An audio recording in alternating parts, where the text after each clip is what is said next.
Bien, alors bonjour à toutes et à tous.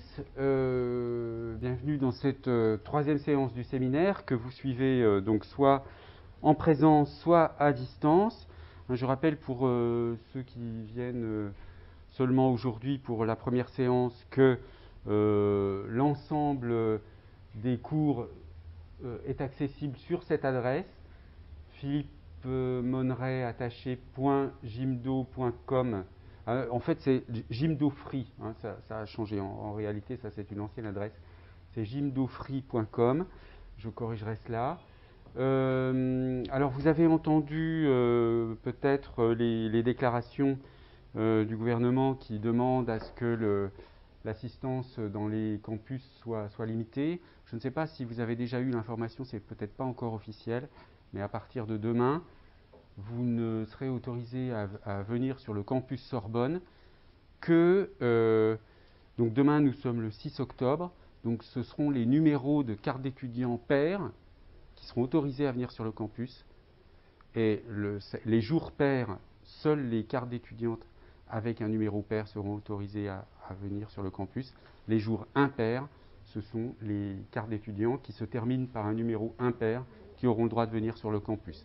Alors, ce n'est pas encore officiel, je pense que c'est effectivement comme ça que ça va se passer. Bon, voilà.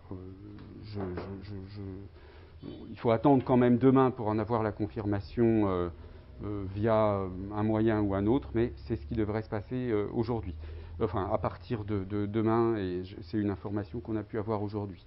Alors, pour ce séminaire, où nous étions très nombreux, beaucoup trop nombreux pour la salle, bon, sans que je demande quoi que ce soit, beaucoup d'étudiants et d'étudiantes ont d'eux-mêmes pris l'initiative de suivre le cours à distance, puisqu'il est entièrement enregistré en audio et vidéo. À part la première séance, j'ai eu un problème technique, j'ai été obligé de séparer le PowerPoint de l'enregistrement, mais normalement, vous avez en ligne vraiment le PowerPoint qui défile avec la voix, enfin vous avez dû expérimenter cela. Et puis je mets également séparément le PowerPoint si vous voulez relire calmement certaines citations, certains passages. Alors, la séance d'aujourd'hui, j'avais prévu qu'elle se passe en deux parties, mais tout dépendra du nombre de personnes qui font leur mémoire avec moi, qui sont présentes aujourd'hui. Alors, parmi vous, il y a vous. Oui, ça va, vous êtes assez nombreux. Donc, on pourra, parce que j'avais prévu donc de faire la deuxième moitié de la séance sur l'avancement de vos travaux de recherche, sur des conseils concrets, notamment de bibliographie, en fonction de chacun de vos sujets. Donc, dans la deuxième partie de la séance, je vous donnerai la parole à chacune d'entre vous, et puis on parlera de vos sujets, où vous en êtes, quelles sont les perspectives dans lesquelles, enfin, les perspectives immédiates, c'est-à-dire quel est le travail que vous envisagez de faire dans cette semaine pour avancer dans votre mémoire, et j'essaierai de vous donner pour chacune un certain nombre de conseils qui seront valables aussi pour les autres, bien entendu, hein, mais qui seront plus adaptés à chacune d'entre vous. Voilà. Alors, pour la première partie de la séance, je vais donc avancer dans cette réflexion sur la question de l'analogie en linguistique, et donc plus précisément ou plus techniquement sur ce qu'on appelle parfois la linguistique analogique, dont on avait vu qu'on peut la définir comme le repérage, la description, l'analyse de l'ensemble des relations et processus analogiques dans les langues et dans le langage. Alors on avait commencé à examiner le premier point, l'analogie comme processus cognitif. Également le deuxième point, l'analogie est une relation entre quoi et quoi. Et enfin, troisième point, les fonctions de l'analogie dont je vais vous parler aujourd'hui.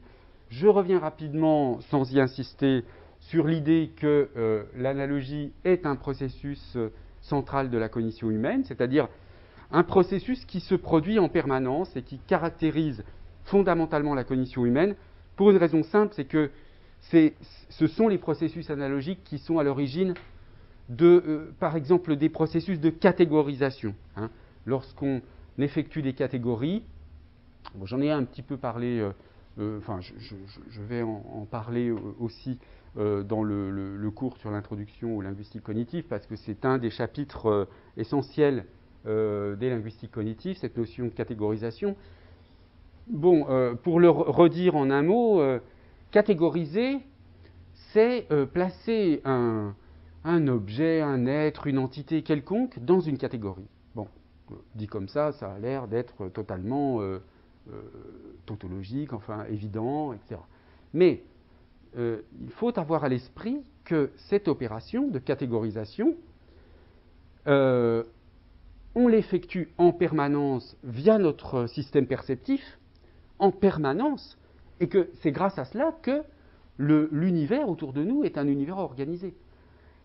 Si nous n'avions pas la catégorisation, par exemple, pour donner un exemple un peu bête mais qui est parlant, tout ce que vous avez autour de vous, dans les étagères, là, les livres qui sont dans cette bibliothèque, qui sont tous différents les uns des autres, ils ont des tailles différentes, des couleurs différentes, des matières différentes, des textes différents.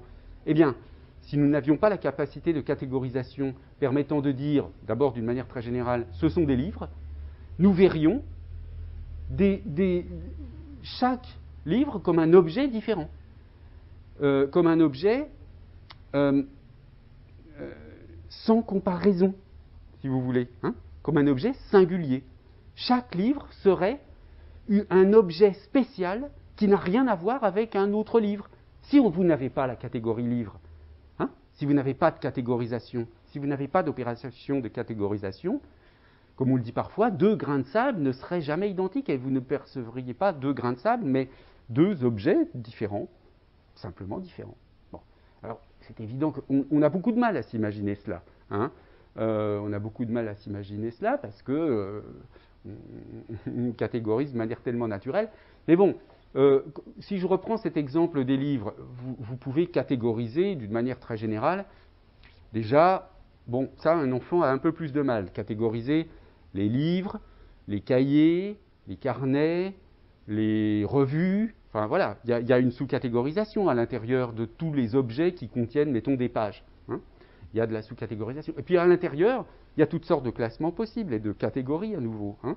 Il y a des livres de grammaire, des livres de linguistique, d'ancien français, des livres, des œuvres littéraires, etc., etc. C'est encore de la catégorisation. Donc, si vous voulez, catégoriser, c'est une opération qui est à la base de la pensée. On ne peut pas penser sans catégoriser, on ne peut pas percevoir sans catégoriser, donc la catégorisation est une opération centrale. Or, comme on l'a vu, la catégorisation est parmi d'autres, est un type de processus analogique.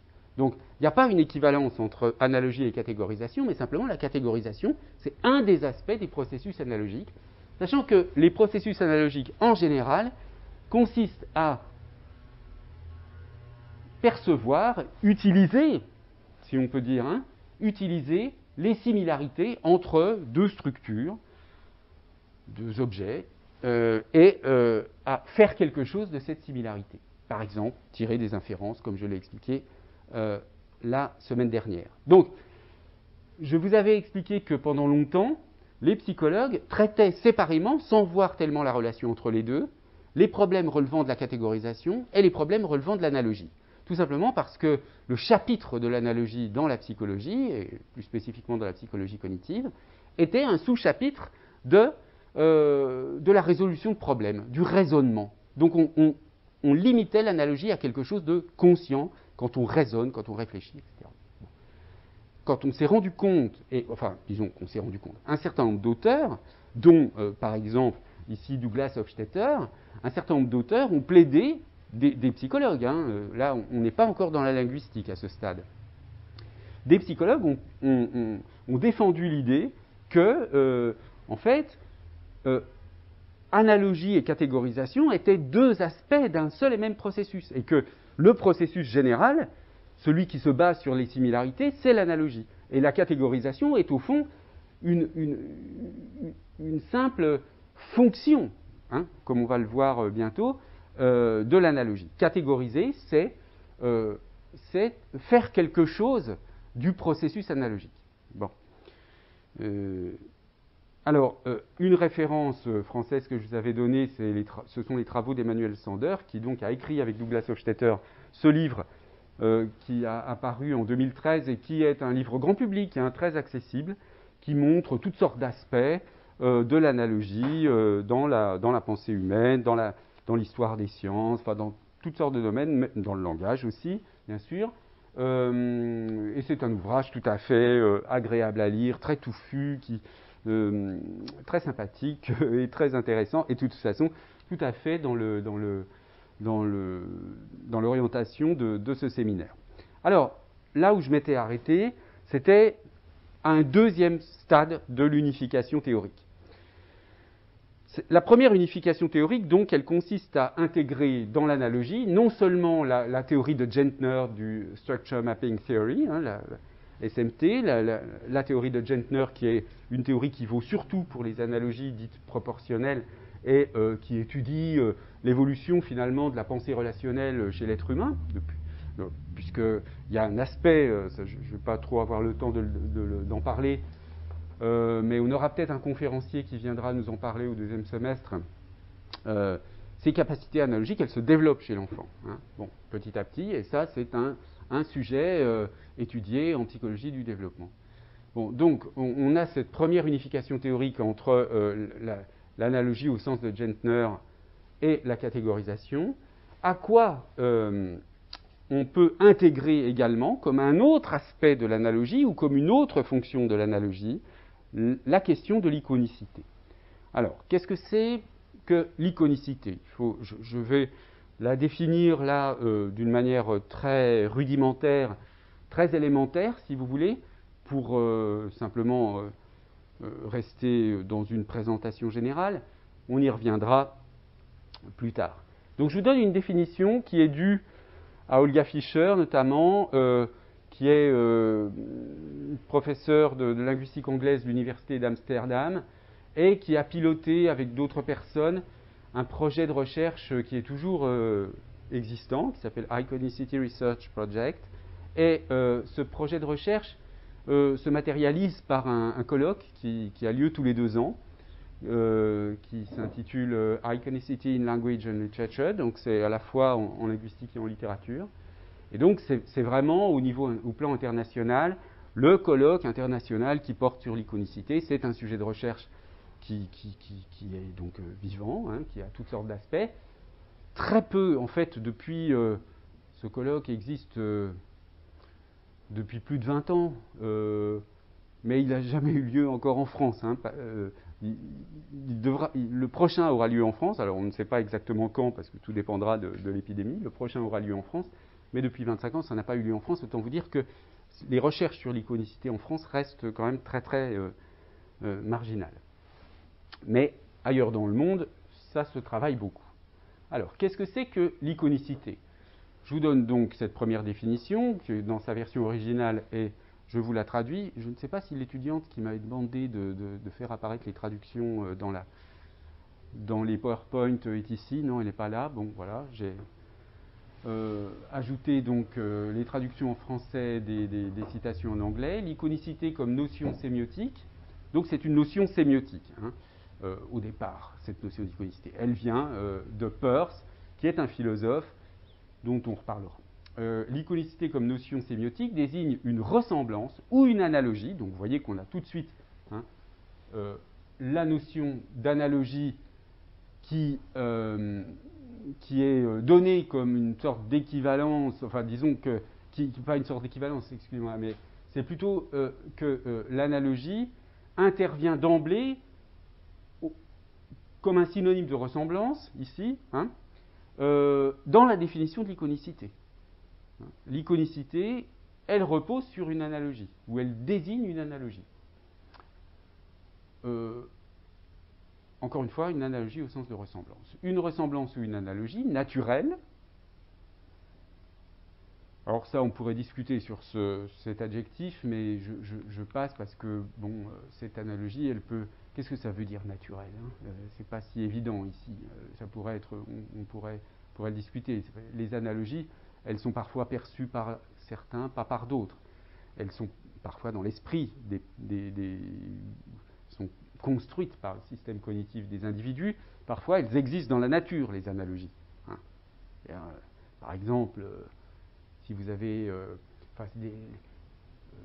prenez l'exemple des maladies, hein, les maladies physiques, enfin, je veux dire, je sais pas, n'importe quelle maladie. Ces maladies, elles ont des caractéristiques qui sont communes chez toutes les personnes, quelle que soit la différence entre les organismes.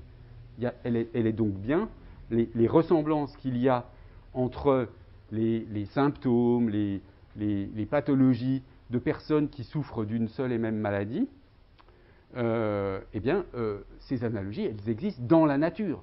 Elles ne sont pas que dans l'imagination d'un médecin ou d'une personne, etc. Donc il y a des analogies qui existent dans la nature et d'autres qui existent dans l'esprit des gens. Hein.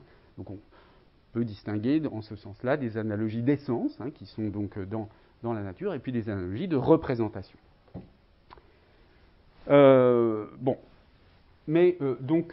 N'accordons pas trop d'importance dans cette définition à l'adjectif naturel. Hein. Une ressemblance ou une analogie entre la forme d'un signe, donc avec entre parenthèses des équivalents.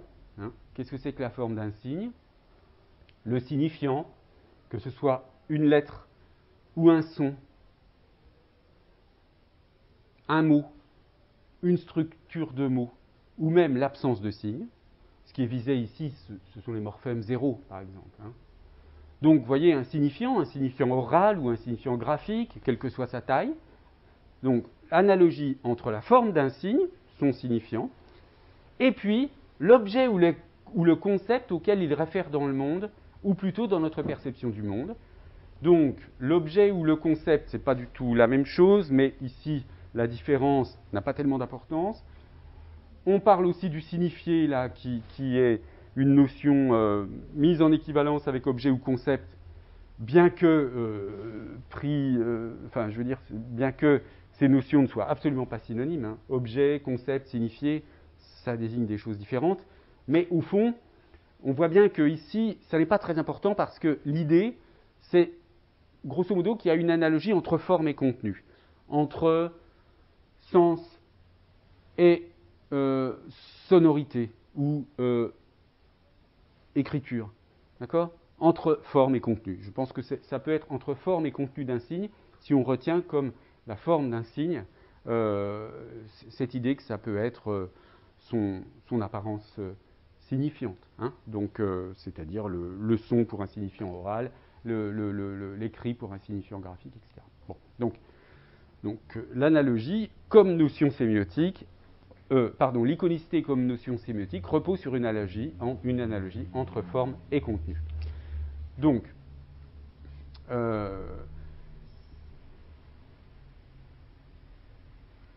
on va voir avec l'exemple que je vais donner dans un instant que ici, la notion d'analogie est employée, on l'a vu, comme un synonyme de ressemblance.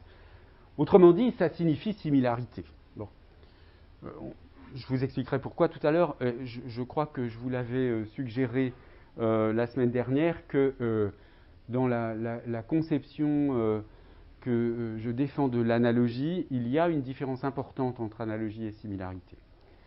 Alors, donc, on a une ressemblance, une similarité, ou une analogie dans un sens un peu faible, hein, entre forme du signe et objet ou concept auquel réfère le signe dans le monde ou dans notre perception du monde. Alors, exemple, la similitude entre le signe et l'objet. Premier exemple, premier cas de figure. En fait, on va voir que cette iconicité, elle a deux aspects. Premier aspect de l'iconicité, la similitude entre le signe et l'objet peut être due à des caractéristiques communes inhérentes aux deux.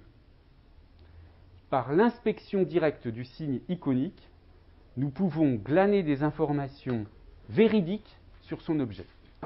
Dans ce cas, on parle d'iconicité d'image, comme dans un portrait ou dans une onomatopée, par exemple « coucou », et le signe est appelé image iconique.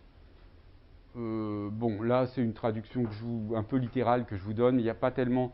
en français, on pourrait dire aussi une icône image, une image icône, une icône imaginale, enfin bref, il n'y a pas une traduction très stabilisée pour iconic image. Bon, alors, ici on a donc un premier exemple de cette analogie entre forme et contenu. Enfin, un premier exemple, plusieurs exemples. Mais la première caractérisation, c'est que c'est l'idée que si on a des caractéristiques communes inhérentes à la forme et au contenu, eh bien, on pourra récupérer des informations sur le contenu à partir de la forme. C'est-à-dire que le signifiant va nous informer au sujet du signifié. Bon, l'exemple du portrait. En quoi, dans un portrait, le signifiant nous informe du signifié? Si, imaginons, alors pour ne pas compliquer les choses, un portrait réaliste, un portrait ressemblant, qu'il s'agisse d'une peinture, d'une photographie, d'accord? Eh bien, en quoi le fait qu'il s'agisse d'un exemple typique d'icône, c'est toujours cet exemple qu'on donne en premier, et ça vient de Peirce en réalité. Vous le verrez, on le retrouve chez Jacobson, l'exemple du portrait, on le trouve ici dans cette citation d'Olga Fischer, ça vient de Peirce. Bon. Le portrait est donné toujours comme l'exemple type d'icône. Pourquoi? Parce que quand vous observez un portrait, vous pouvez, je ne sais pas moi, avoir des informations sur la personne. Est-ce que c'est un homme, une femme? Est-ce que, je ne sais pas moi, il ou elle est blonde, brune? Vous avez des informations sur cette personne. Vous pouvez voir si elle est jeune, vieille, enfin vous devinez plus ou moins, voir si elle vous est sympathique ou pas. Et puis, voir si elle était, au moment de la photographie, heureuse ou malheureuse. Enfin, bref, une photographie, une image, un portrait, ça donne des informations. Parfois, c'est donné comme preuve dans des documentaires, voire pourquoi pas dans des procès ou je ne sais quoi. Donc, c'est bien que le signifiant nous informe sur la réalité. Parce que l'image elle-même, ce n'est pas une réalité, c'est juste une image de la réalité. Il s'est passé quelque chose au moment où une photo a été prise et on traite de cette réalité ensuite. Enfin, disons que la photographie, qui est le signifiant, ou le portrait, garde des traces de ce qui s'est passé dans la réalité. Mais ce n'est pas la réalité. Bon, il y a quand même une trace. Alors, ensuite, donc, on a l'exemple de coucou. En quoi coucou, le signifiant de coucou, nous donne des informations sur l'objet coucou? À votre avis?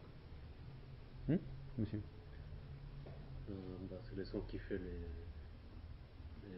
oiseaux en anglais. Oui, en français aussi, ça marche aussi en français. Donc, comment est-ce que vous pouvez formuler la même idée pour rendre compte du fait que, ce que je suis en train d'expliquer, qu'on peut récupérer des informations sur l'objet avec le signifiant? Comparez coucou et moineau. Pourquoi est-ce que coucou étant un signe iconique, et plus précisément une image iconique, me permet de récupérer des informations sur l'objet, alors que j'ai beaucoup plus de... Enfin, ça me paraît beaucoup plus compliqué avec, je sais pas, oiseau, avec moineau, merle, pigeon. Mais tout simplement parce que, comme vous l'avez dit, puisque coucou, c'est le son produit par cet oiseau. Lorsque vous considérez le signifiant coucou, vous avez une information sur l'oiseau. En fait, si vous savez... Alors évidemment, il faut savoir que le nom est fait sur le son que produit l'oiseau. Si vous ne le savez pas, vous ne pouvez pas récupérer l'information. Mais on le devine aisément. Vous savez bien que les enfants, par exemple, très souvent désignent, quand ils sont tout petits, des animaux par le bruit qu'ils font. C'est donc qu'il y a quelque chose spontané, de naturel, de désigner un être ou un objet par le bruit qu'il fait. Bon. Donc là, c'est dans ce sens-là qu'on récupère de l'information sur le signifiant. Un autre exemple qu'on ne donne généralement pas, mais qui me paraît extrêmement parlant et très simple, un autre exemple donc d'image iconique, c'est l'exemple des pictogrammes. Hein. Les pictogrammes, et pour illustrer cela, je prends toujours cet exemple des pictogrammes qui indiquent les toilettes hommes-femmes dans les aéroports. Imaginez que, donc on a toujours un pictogramme avec un petit dessin où on reconnaît, alors parfois c'est pas évident, mais la plupart du temps c'est facile, on reconnaît homme, on reconnaît femme, par un petit dessin.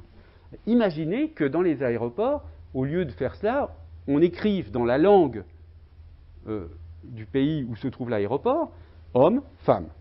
Hein, comme ça arrive aussi en France. Je veux dire, en France, vous avez parfois les toilettes, c'est écrit homme ou femme. Non. Mais si vous êtes français, que vous arrivez en Chine et que vous ne connaissez pas le chinois et que vous voyez homme, femme écrit en chinois sur les portes des toilettes, évidemment, vous aurez du mal à accéder au contenu de l'information. Alors qu'avec le pictogramme, vous comprenez tout de suite. Hein, vous comprenez tout de suite l'information. Donc vous accédez à l'information grâce à l'icône.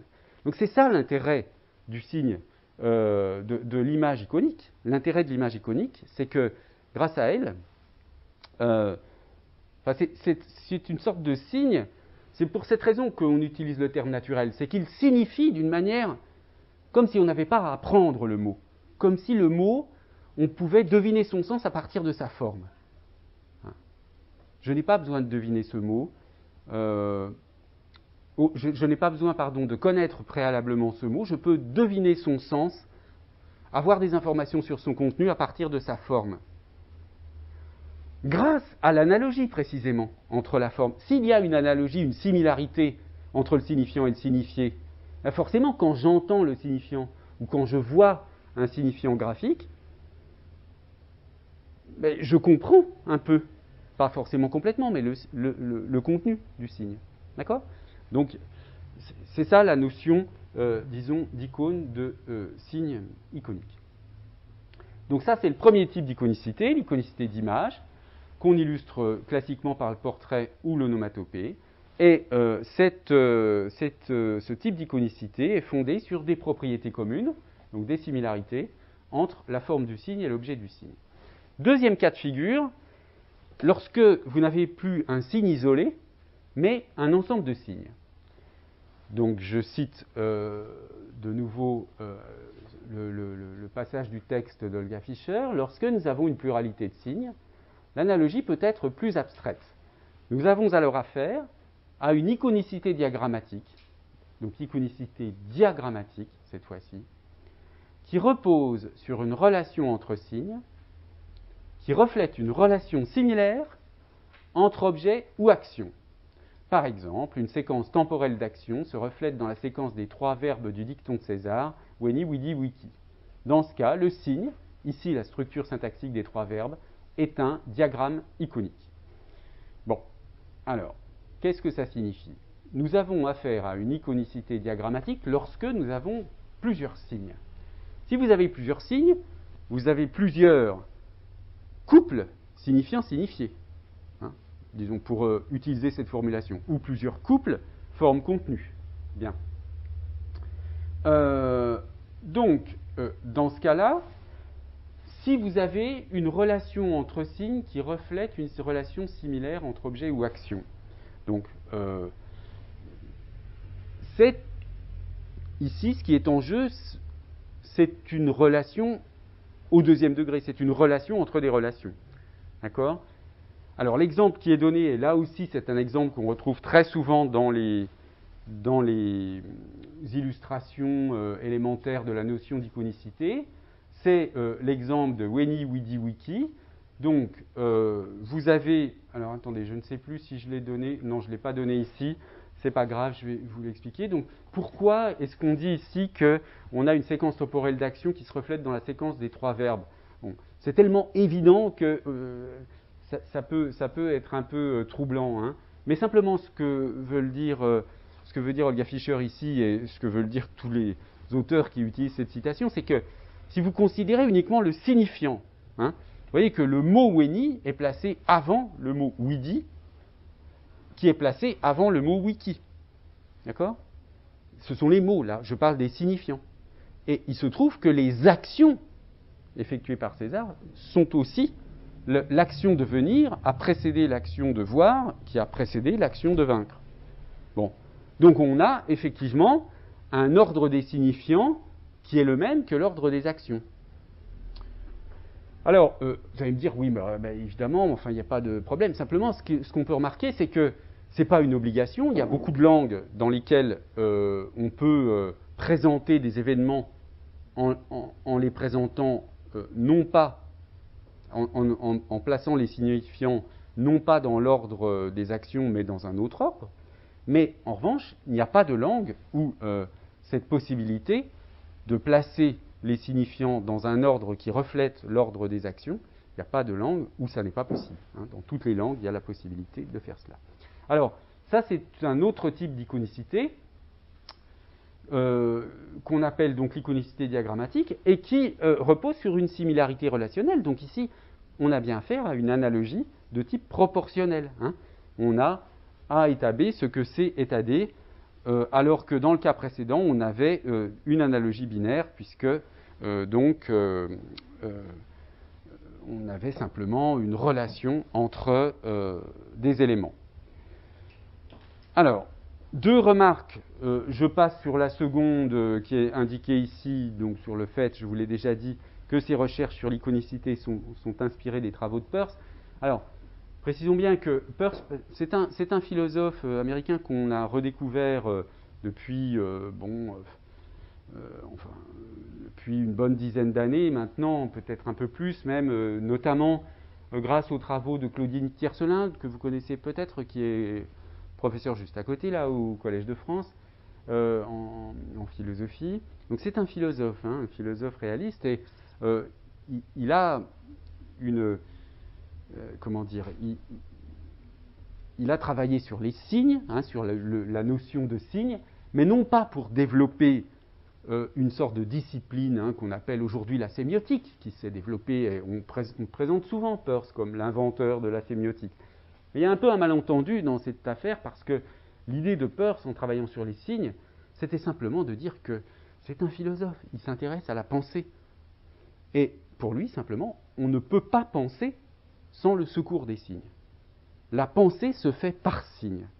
Donc il étudie les signes, non pas comme une sorte de théorie d'un type d'objet particulier qui sont les signes, puisque tout est signe au fond. Et surtout, c'est une voie d'entrée pour analyser, étudier la pensée. Bon, donc Peirce n'est pas simplement l'inventeur de la sémiotique, il est bien cela, si on veut, d'un certain point de vue, mais c'est surtout un grand philosophe, notamment philosophe des sciences, philosophe, de tendance réaliste, mais je passe sur ce point, j'y reviendrai peut-être si j'ai le temps plus tard. Donc, on en arrive à ce stade où l'analogie est vue comme regroupant un certain nombre de phénomènes, donc les phénomènes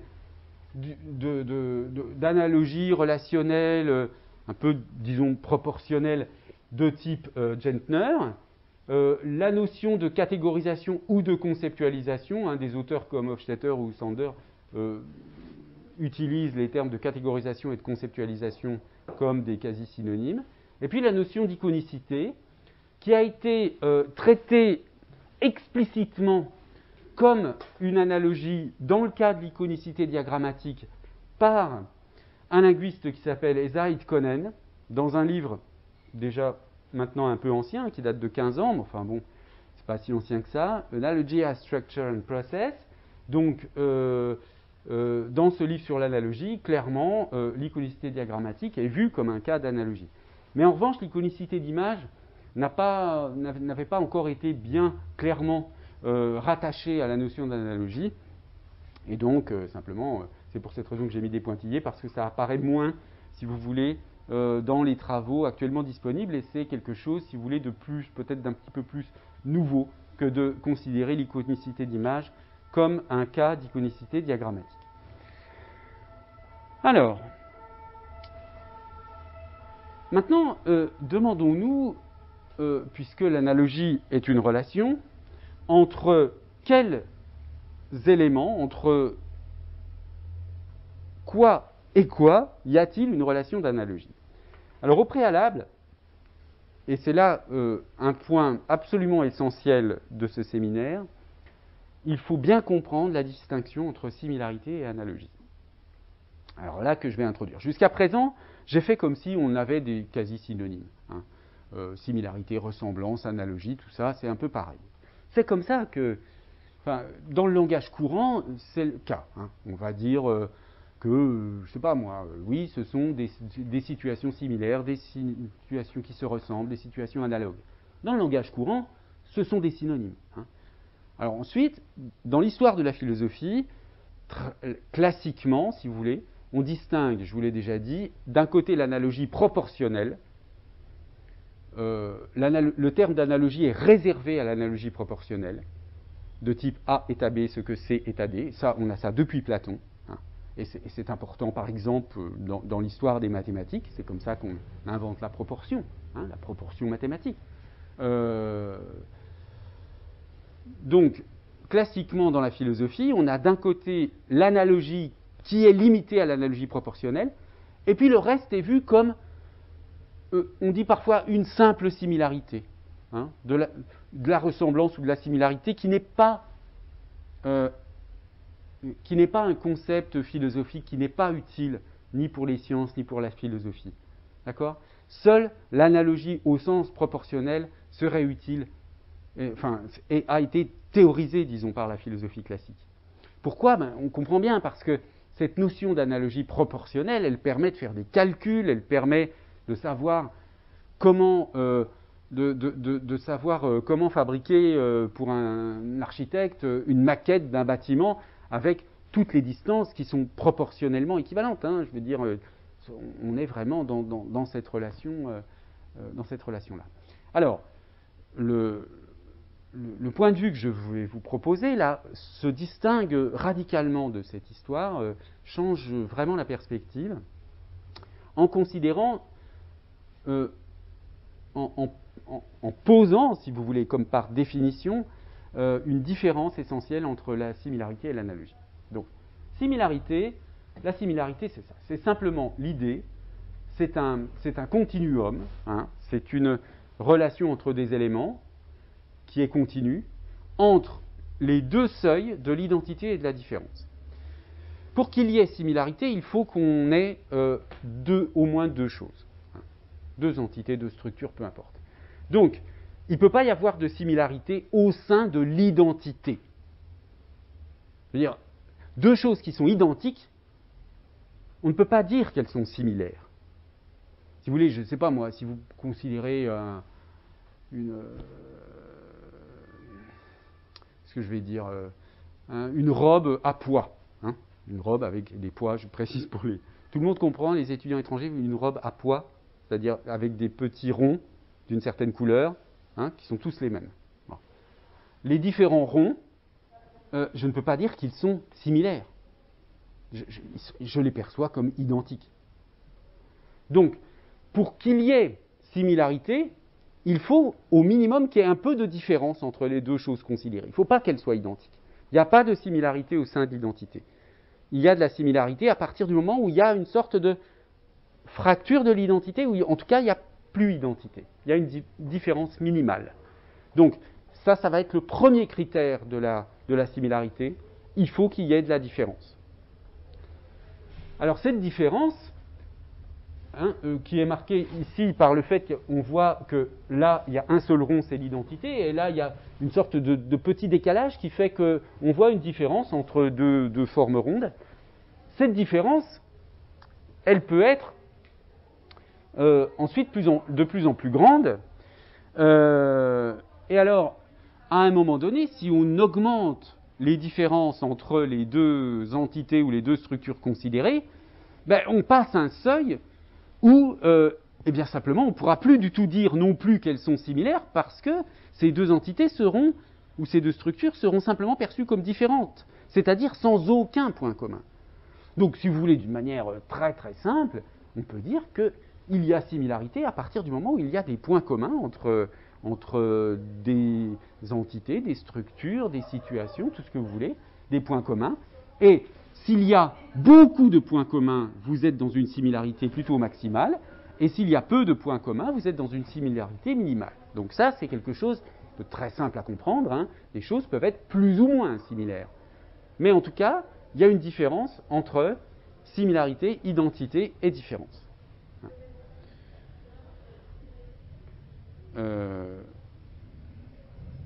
Un continuum, donc.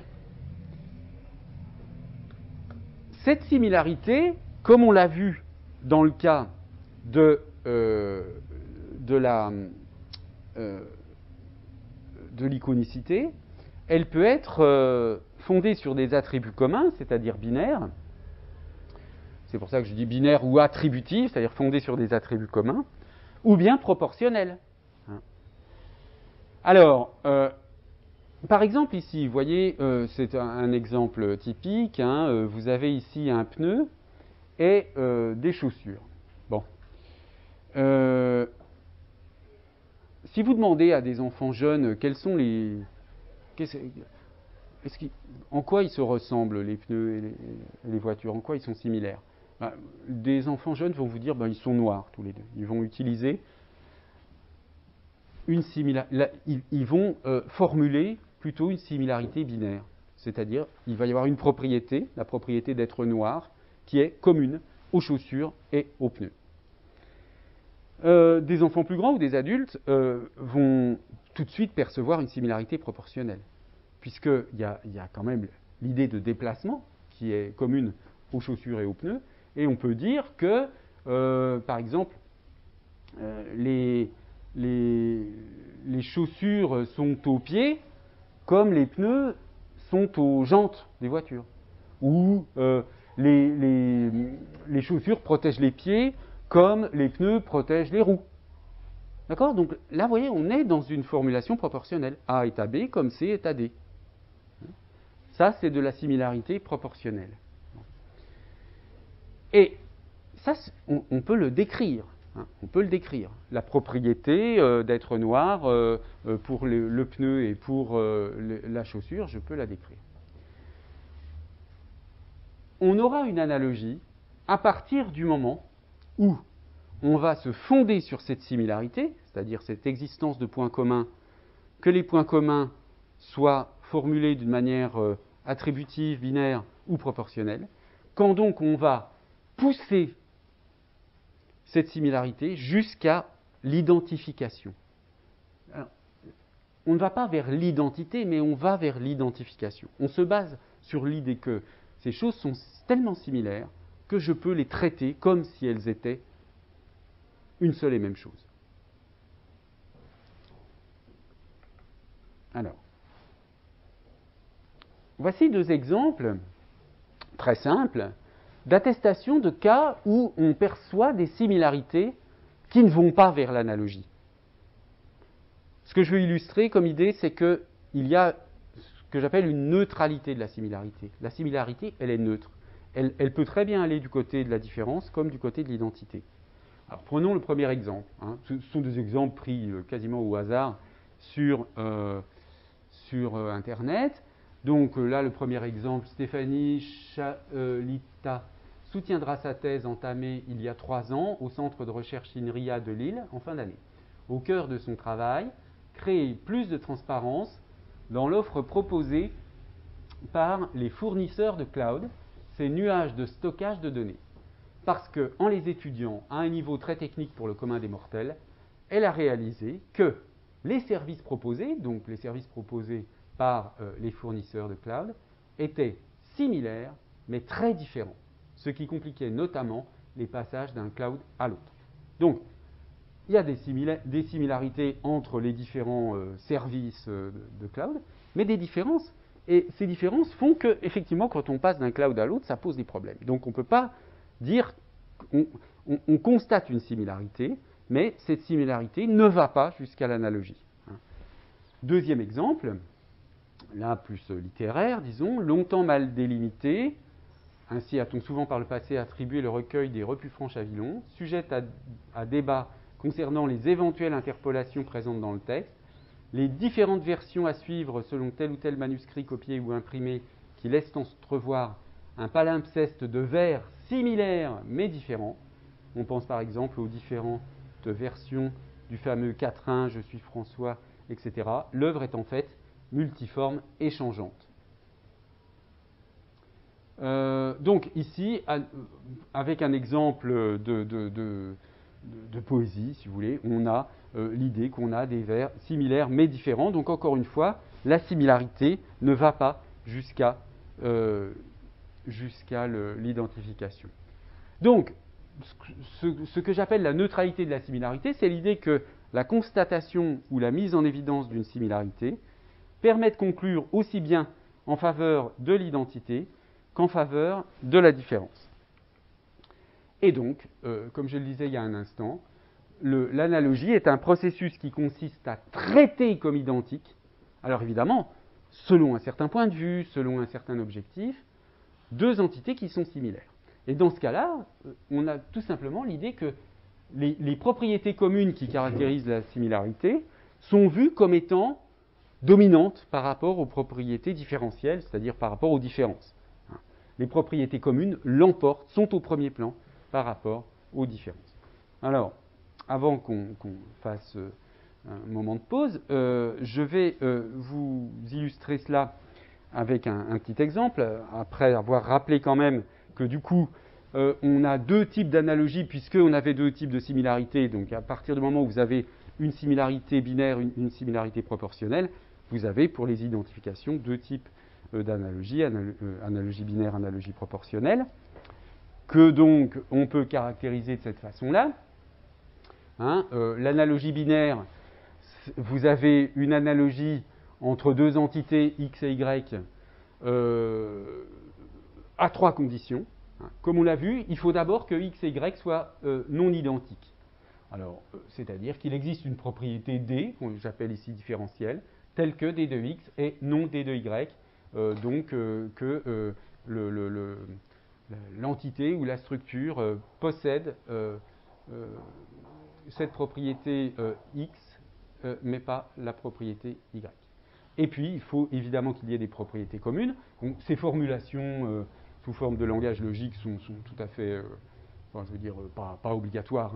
L'idée, vous la comprenez bien. Et puis, la troisième caractéristique, c'est qu'il y a un point de vue selon lequel les propriétés communes l'emportent sur les propriétés différentielles selon le point de vue d'un certain sujet, qui est ici l'indice petit s.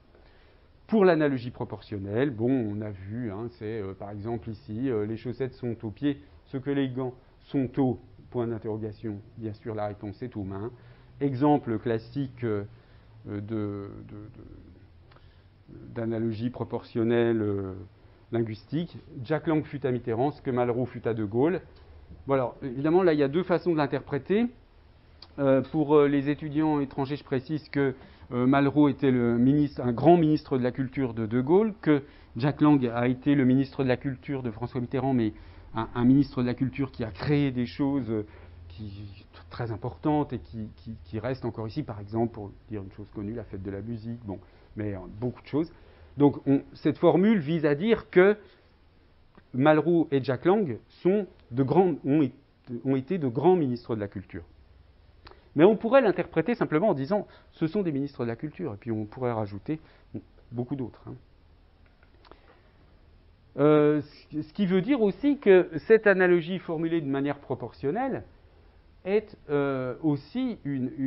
être aussi formulée de manière binaire.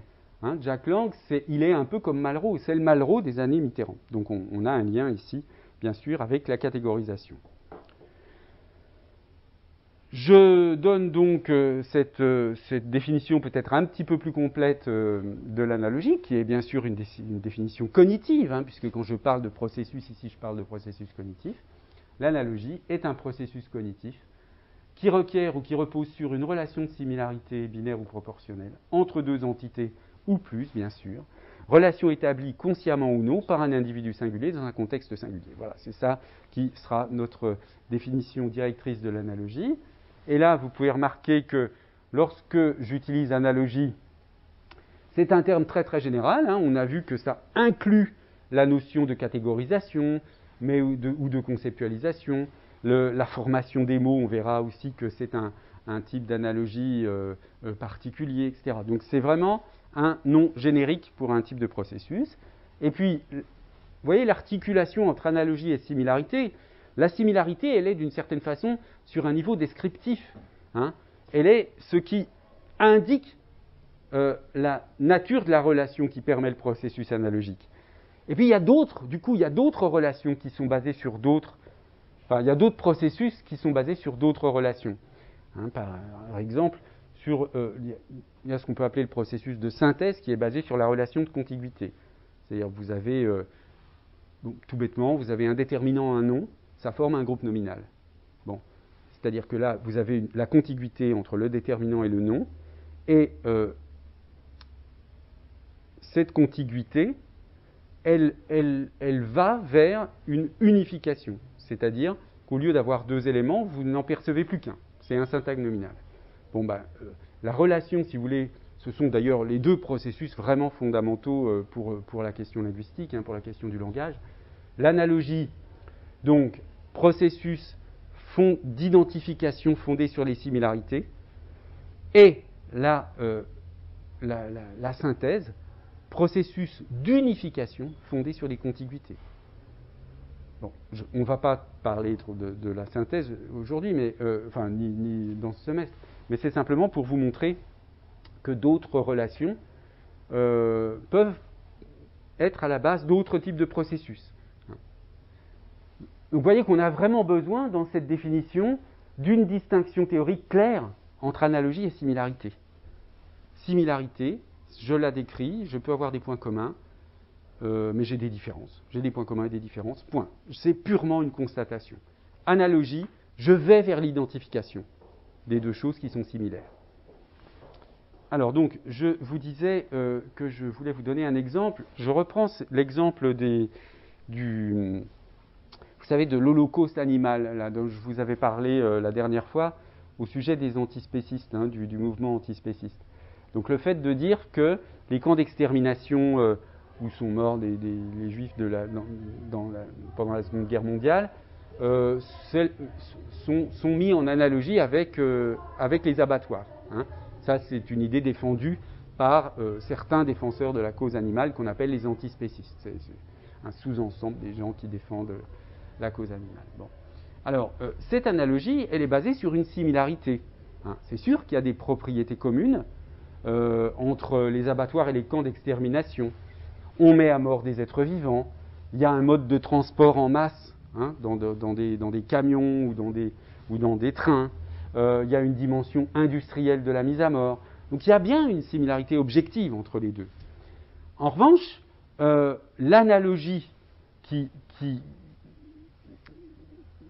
que présuppose l'expression holocauste animal, cette analogie suppose qu'on fasse une identification. Donc, une identification, ça veut dire qu'on va oublier, d'une certaine façon, on va négliger, mettre au second plan certaines différences, dont, évidemment, la différence entre être humain et animal. On va dire, c'est la même chose. Pour moi, les abattoirs, c'est pareil que Auschwitz, que les camps de concentration, les camps d'extermination. C'est pareil. Bon, d'accord. Dans un cas, ce sont des animaux, et dans l'autre cas, ce sont des êtres humains. Mais, selon mon point de vue, et là, je fais cette analogie, selon mon point de vue, moi, antispéciste, pour moi, c'est pareil.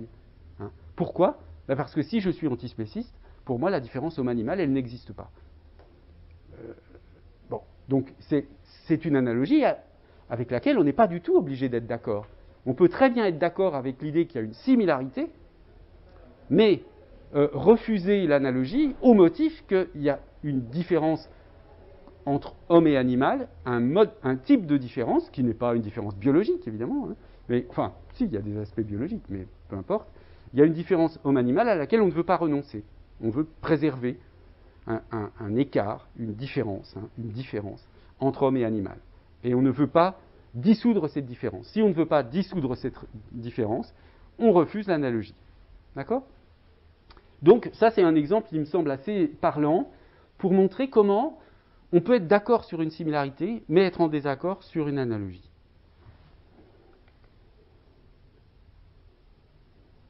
Donc l'analogie ne provient pas de la similarité elle-même. Hein. C'est-à-dire souvent quand vous discutez avec des gens de ce type de problème, entre voilà, est-ce qu'on a le droit, est-ce que c'est juste de parler d'holocauste animal ou de génocide animal ? Bon, les gens vont tout de suite vous dire, essayez de trouver des points communs et des différences. Ceux qui sont pour vont dire, il y a beaucoup de points communs. Ceux qui sont contre, non, il y a quand même des différences. Mais ce qui ne va pas du tout dans cette discussion, c'est que les gens, du coup, ne parlent que de la similarité et discutent sur le fait qu'il y a des points communs et des différences. Oui, bien sûr, puisqu'il y a une similarité entre les deux. Ce que la plupart du temps, les personnes ne perçoivent pas, c'est que il y a un processus d'analogie qui est effectué par certaines personnes dans un certain objectif. Hein. Là, on n'est plus dans la description de la réalité. Là, on est dans la production, dans la réalisation d'un processus pour un certain objectif, et ce processus, c'est donc le processus d'analogie. Par conséquent, on peut dire également, c'est une autre formulation de cette distinction entre similarité et analogie, on peut dire également que la similarité, c'est une condition nécessaire, mais non suffisante de l'analogie. Hein. Pour qu'il y ait analogie, il faut de la similarité, certes, mais il faut autre chose. Et cette autre chose, on l'a vu, c'est un processus qui va vers l'identification. Alors, est-ce que vous avez des questions sur ces points ? Non, ça va ? Très bien. Alors, écoutez, on va faire une petite pause. Là, comme on est moins nombreux, on peut faire une pause un petit peu plus courte que d'habitude. J'aère un petit peu. Et puis, donc, on se retrouve dans une petite dizaine de minutes pour la deuxième partie de la séance. C'est bien, tout le monde est là ? Bon, alors, donc nous allons commencer la deuxième partie de la séance où je voudrais donc parler un petit peu concrètement de vos travaux de recherche. Donc, je vais vous donner chacune, puisque je crois que seules des étudiantes sont présentes ici pour les mémoires, je vais vous donner la parole à chacune pour savoir un petit peu comment vous envisagez votre sujet, où vous en êtes, quelles sont les difficultés que vous rencontrez. Et donc on va parler un petit peu de tout cela. Et je pense que ce dont nous allons discuter à partir de vos sujets spécifiques sera utile aussi pour les autres étudiants. Alors, si on regarde la liste des sujets là, que j'affiche, qui est la première personne dans l'ordre présente ici vous n'êtes pas, vous ne faites pas votre master avec moi ? Ah si, moi je suis la deuxième. Oui, eh bien c'est ça. Voilà. Puisque non, je demandais non pas la première, puisqu'elle n'est pas là, mais la première qui apparaissait. Donc c'est vous, Sabrina Arabe. Donc l'intitulé de votre sujet pour l'instant, ce qui est un intitulé peut-être provisoire, on verra. C'est donc le symbolisme phonétique selon Hinton, Nichols et Walla. Voilà, alors est-ce que vous pouvez nous dire un petit peu comment vous envisagez ce sujet, comment vous le percevez, qu'est-ce que vous avez prévu de traiter dans votre mémoire et où en êtes-vous de votre réflexion ? Alors j'ai commencé à faire des comparaisons avec d'autres auteurs. J'ai décidé de travailler donc sur les signifiants, signifiés, faire un parallèle avec l'iconicité, l'analogie et tout ce que vous êtes en train de parler en cours. J'ai noté les ouvrages de différents auteurs, Olga Fischer. Je vais également m'intéresser à Jacobson. Je vais regarder un petit peu. Là j'ai une petite bibliographie, mais je voulais en discuter avec vous cette semaine. Oui. Et voir si on pouvait aussi... Ah oui, vous m'aviez envoyé un mail, je l'ai bien reçu, oui. Parce que je ne savais pas en fait si on pouvait également s'intéresser à des corpus littéraires, donc je ne sais pas trop... Alors, la première question qui se pose, bon, pour vous, a priori, si on part de ce titre, je le précise pour les autres étudiantes et étudiants, Hinton, Nichols et Walla sont l'auteur d'un livre collectif, c'était les actes d'un colloque, intitulé Sound Symbolism, donc un livre écrit en anglais, dont je vous parlerai plus tard, et qui a défini le symbolisme phonétique d'une manière qui a été très reprise, en fait, dans la littérature, par les chercheurs. Dès que vous prenez un article sur le symbolisme phonétique, vous tombez presque toujours, les articles citent Hinton, Nichols et Walla. Bon, donc c'est une référence importante. Donc vous avez commencé bien sûr par travailler le livre lui-même, et vous étiez là l'année dernière. Hein. Donc l'année dernière, j'avais déjà expliqué un peu les problèmes que posait la définition du symbolisme phonétique selon ces auteurs. Donc le point de départ de cette recherche, c'est déjà de clarifier, de donner les différents aspects de comment cet ouvrage collectif, surtout dans son introduction, à vrai dire, présente cette notion de définit, caractérise cette notion de symbolisme phonétique. Bon, ça c'est le point de départ. On peut pas, évidemment, le mémoire ne peut pas être que cela. Donc à partir de là, on peut élargir dans différentes directions. Donc la première direction, c'est quelles sont les autres conceptions chez d'autres auteurs du symbolisme phonétique. Alors, là, le problème, c'est que, du coup, vous êtes dans un problème de bibliographie. Et ça, vous êtes tous confrontés à des problèmes de bibliographie. Ce que je remarque dans la réponse que vous avez faite, c'est que vous avez donné des références bibliographiques importantes, quasiment obligatoires, Jacobson, etc. Mais, simplement, pour une bibliographie, pour l'établissement d'une bibliographie, comme pour un corpus, il faut une méthode. Il faut une méthode. C'est-à-dire que vous ne pouvez pas, comme ça, juste prendre 2-3 références qui vous arrangent, et puis dire, je vais baser mon mémoire sur telle notion. Il faut avoir une idée, quand même, de la bibliographie complète disponible aujourd'hui, de savoir, même si on ne l'a pas lu entièrement, bien sûr, mais avoir une idée assez complète de la bibliographie pour être capable disons, d'approfondir seulement certains aspects. Alors, comment fait-on pour avoir est-ce qu'il y a un moyen technique, disons, facile pour récupérer une bibliographie assez complète sur des sujets comme ça, linguistique, technique, alors évidemment, d'une discipline à l'autre, d'une spécialisation à l'autre, ça peut être très variable. Alors, pour ce qui concerne la linguistique, il y a quand même des méthodes très simples. Il y a une technique extrêmement simple qui consiste à aller trouver des articles, alors d'abord en anglais, puisque un peu comme dans le cas de l'iconicité, sur le symbolisme phonétique, on trouve pratiquement que des choses en anglais. Vous allez chercher, par exemple, sur Google Scholar, des articles récents, plusieurs articles très récents, aussi récents que possible, sur le symbolisme phonétique, et vous regardez quelle est leur bibliographie. Vous utilisez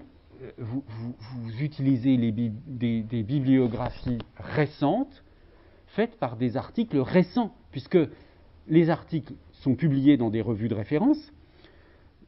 Pour qu'un article soit publié dans une revue de référence, dites-vous bien, surtout dans les pays anglo-saxons, mais bon, d'une manière générale, c'est vrai aussi pour les publications en langue française, les articles sont relus par des experts qui, s'il manque des références bibliographiques, ils vont le dire, les experts. Ils vont dire, non, là, vous traitez ce sujet, mais il manque telle référence. Donc, dans les articles récents sur n'importe quel sujet, on a quand même une bibliographie assez complète. Vous comparez 3-4 articles récents, et vous voyez quelles sont les références bibliographiques qui reviennent tout le temps. Ça vous donne une base de travail qui vous permettra de dégager des références anciennes, classiques, qui sont souvent, dans les articles récents, qui sont souvent présentées comme si elles étaient non problématiques. On va vous renvoyer je sais pas moi, l'iconicité selon Jacobson, mais je veux dire, les auteurs, ils vont juste se contenter d'écrire Jacobson, de mettre entre parenthèses une date, mais comme si c'était évident la définition, alors que très souvent ça ne l'est pas. Hein. Tout dépend de l'enjeu du texte. Mais enfin, ça vous permet quand même de récupérer des références bibliographiques récentes et complètes. Donc vous le faites sur l'anglais et vous le faites sur le français aussi. Vous essayez même sur Google Scholar, vous avez les références en français. Vous pouvez utiliser Web of Science ou alors d'autres bases de données bibliographiques, n'importe lesquelles. Les sites de la bibliothèque, de la BIS, à partir donc de votre NT. Vous savez aussi que les revues payantes, parce que souvent vous tombez sur des articles dans Google Scholar qui vous renvoient à une revue, mais vous n'avez pas accès au PDF de l'article parce que c'est payant. J'espère que, je vous le dis si vous ne le savez pas, la plupart des revues sont en accès gratuit à partir de l'ENT, à partir du portail documentaire de l'ENT Sorbonne Université. Hein. Donc il faut aller sur l'ENT puis chercher à partir de bases de données du type Kern ou autre. Hein. Bon. Donc le moyen d'avoir une bibliographie cadrée, à jour à peu près, c'est ça. Ça vous permet, alors pour des sujets très classiques, plus le sujet est pointu, plus c'est facile, si j'ose dire, hein, parce qu'il y a peut-être moins de bibliographie. Ça vous donne une bibliographie mais très, très complète, trop complète, mais en comparant des articles différents, vous verrez les articles qui font référence tout le temps, qui sont cités tout le temps. Hein. Donc sur l'iconicité ou sur le symbolisme phonétique, on tombe tout le temps sur Hinton, Nichols et voilà. On peut tomber sur Jacobson, on tombe sur Sapir pour les classiques, etc. Bon, et ça, vous le constaterez par vous-même en fait. Hein. Donc une fois que vous avez quelques références qui sont dans le top, c'est-à-dire celles qui reviennent le plus, celles-là, vous les lisez vous-même de près. Hein. Vous allez donc à la source, et puis là, vous avancez dans votre travail. Hein.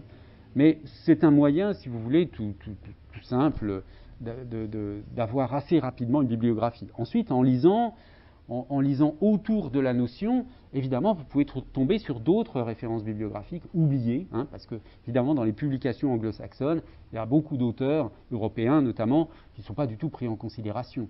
Donc, voilà. C'est un moyen commode, un point de départ, si vous voulez, mais qui n'empêche pas de nourrir votre bibliographie par d'autres moyens périphériques, mais au moins ça vous donne un point de départ. Ensuite, vous pouvez limiter votre bibliographie du point de vue, simplement, enfin je veux dire d'une manière plus ou moins arbitraire, en disant, moi j'étudie le symbolisme phonétique tel qu'on le définit dans les 5 dernières années. Donc vous prenez uniquement les articles des 5 dernières années pour dire, voilà, depuis 5 ans, voilà ce qui se passe sur la notion du symbolisme phonétique. Et là, vous avez un moyen un peu, disons, raisonné de limiter votre bibliographie.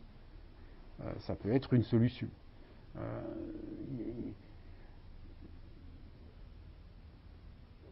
Voilà. Disons, la limitation. Inversement, vous pouvez dire, moi, je veux travailler sur le symbolisme phonétique, mais en travaillant sur les auteurs qui ont inspiré les auteurs contemporains. Donc là, vous allez à l'inverse travailler plutôt sur les auteurs les plus anciens, qui sont souvent cités. Puis à ce moment-là, du coup, par exemple, si vous travaillez sur la façon dont Jacobson définit les notions d'iconicité ou de symbolisme phonétique, vous allez être amené à ajouter dans votre bibliographie toutes sortes de travaux de Jacobson qui ne sont pas forcément directement liés au symbolisme phonétique. Donc votre bibliographie, elle va s'élargir aussi à partir des auteurs, hein, pour les grands auteurs, disons. Voilà donc pour la question de la bibliographie. Alors ensuite, vous disiez le corpus. Donc à partir d'un travail comme celui-ci, vous pouvez faire... il y a une partie théorique du travail, bien sûr, mais ça ne sera intéressant... alors, soit tout votre mémoire est purement théorique, donc à ce moment-là, vous faites une étude approfondie de la notion, son histoire, ses différents aspects. Donc là, vous êtes plus dans la perspective de l'histoire épistémologie de la linguistique, de l'épistémologie de la linguistique, c'est-à-dire comment les notions théoriques sont définies, les unes par rapport aux autres, etc., quelle est leur histoire. Mais souvent, quand même, parce que c'est difficile de faire un travail purement théorique, souvent, on utilise quand même un corpus, c'est-à-dire on va étudier le symbolisme phonétique dans des textes, une fois qu'on l'a bien défini. Et alors à ce moment-là, la question de la bibliographie est moins problématique, puisqu'on a besoin simplement d'une bonne définition pour ensuite étudier un corpus. Donc là, la bibliographie peut être plus rapide, mais enfin, ça n'empêche pas de faire ce que j'ai dit tout à l'heure, c'est-à-dire de parcourir rapidement des articles récents, parce que ce que j'ai expliqué tout à l'heure, ça prend une journée, je veux dire, pas plus. Pas de les lire, mais d'établir une liste de bibliographies. C'est très commode avec les moyens dont on dispose aujourd'hui. Donc ensuite, il faut trouver éventuellement un corpus en fonction de ce que vous voulez illustrer comme aspect du symbolisme phonétique, puisqu'il y a différents aspects du symbolisme phonétique. Dans les définitions que vous allez explorer, vous allez voir que, par exemple, chez Hinton, Nichols, Ohala, vous avez le symbolisme phonétique corporel, le symbolisme phonétique imitatif, etc. Bon, il y a différentes sortes.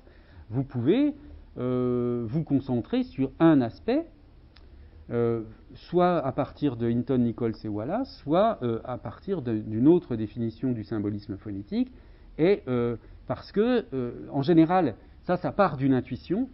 C'est-à-dire, vous m'avez parlé là de corpus, mais c'est sans doute que vous avez en tête peut-être des textes, je ne sais pas, où il vous a semblé qu'il y avait des choses intéressantes comme ça intuitivement sur le symbolisme phonétique, et c'est cela qu'il faudra explorer. Donc vous partez, vous examinez un petit peu dans les textes sur lesquels vous avez une intuition que la notion est pertinente. Je ne sais pas moi, vous remarquez que dans des poèmes d'Apollinaire, il y a des choses qui vous font penser au symbolisme phonétique qui correspondent. Bon, vous regardez ça de plus près, et puis ça vous permet de... Si vous voulez, il y a une sorte de conjonction qui se fait entre le corpus et la définition. C'est-à-dire vous allez chercher à un moment donné une sorte d'alignement entre un corpus le plus pertinent possible par rapport à une définition qui va devenir la plus précise possible. Voilà ce qu'on peut dire pour l'instant. Donc ça veut dire qu'il faut élargir votre bibliographie pour l'instant, à ce stade. Et puis ensuite, on reparlera peut-être de la question du corpus. Mais vous aviez déjà des pistes concrètes pour le corpus ? Pourquoi pas penser à Baudelaire Oui, mais pourquoi Baudelaire alors ? Juste pour le texte poétique, en fait. Ce qui vous intéresserait a priori, c'est l'iconicité dans le texte poétique. Alors, sur cette question-là, il faut regarder aussi tous les volumes dont je vous parlais tout à l'heure, Iconicity in Language and Literature. Donc ça, vous avez la liste de tous les volumes sur Internet, sur le site. Vous tapez sur Google Iconicity in Language and Literature, vous allez tomber sur donc la collection chez Benjamins où ils sont publiés, et vous avez la table des matières de tous les volumes. Donc il doit y en avoir, je ne sais plus, 12, 13, quelque chose comme ça. Et donc, à partir de la table des matières de tous les volumes, vous allez voir s'il y a des études sur... Alors là, je prends iconicité parce que, du coup, on élargit un peu la notion. Vous allez voir s'il y a des articles sur l'iconicité dans la poésie. Si ça vous intéresse de travailler sur le texte poétique. C'est pertinent, travailler sur le symbolisme phonétique dans la poésie. C'est tout à fait pertinent. Mais donc, il faut aussi, à ce moment-là, aller voir non plus seulement la bibliographie sur la notion générale d'iconicité, ou de symbolisme phonétique, pardon, mais à ce moment-là, vous faites une recherche combinée sur Google Scholar, iconicity, et poème, poetry, enfin voilà. Très bien. Alors, ensuite, on a les autres personnes qui font leur mémoire avec moi, donc, oui, alors on va continuer dans l'ordre, hein. Madame, vous vous appelez dans l'ordre alphabétique, à la fin? Donc votre nom, c'est Zong, c'est ça. Et vous vouliez travailler, ah oui, d'accord, sur une étude comparative des métaphores conceptuelles de la compréhension. Alors, qu'est-ce que vous pouvez nous dire pour l'instant de l'état de votre travail? Moi, je travaille basé sur les métaphores d'Henri Covidien. Oui, de Lakoff et Johnson. Pour l'instant, je lis des articles pour chercher des exemples. Dans plusieurs langues. Des exemples dans plusieurs langues de métaphores conceptuelles. D'accord. Alors, est-ce que vous pouvez nous dire un petit peu qu'est-ce que ça veut dire pour vous, métaphore conceptuelle de la compréhension? En fait, c'était trois types de métaphores conceptuelles. Donnés dans le livre, c'était métaphore sur l'organisation, métaphore ontologique et métaphore structurante.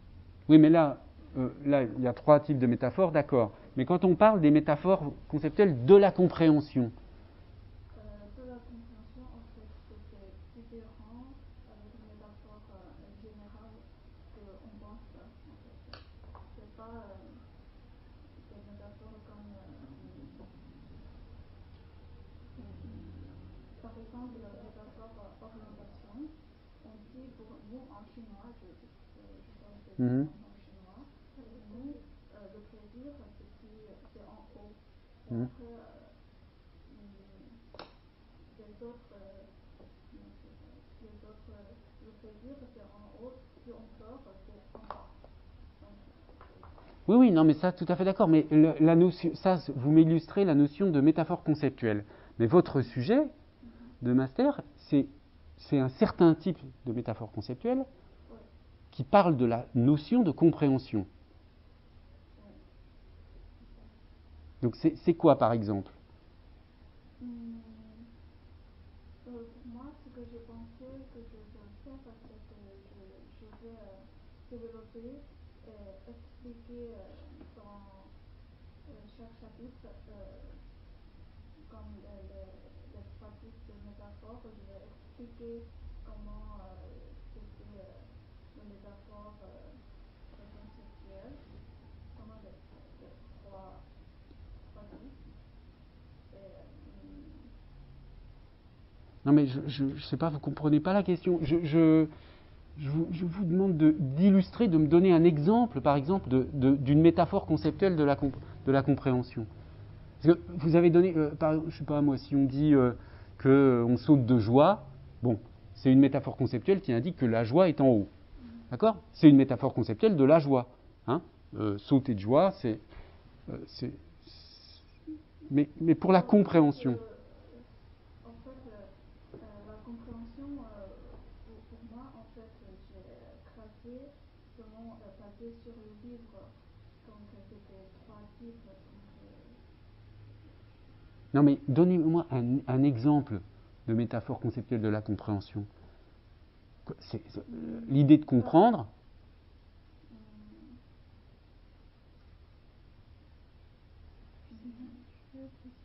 Oui, oui, allez-y. En chinois, si j'ai bien compris.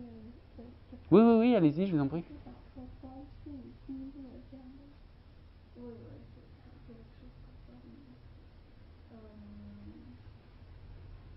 Non, parce que. Allez-y. Je donne un exemple typique en fait dans le livre. C'est que le débat, on dit le débat, il est comme une guerre. En fait, c'est pas.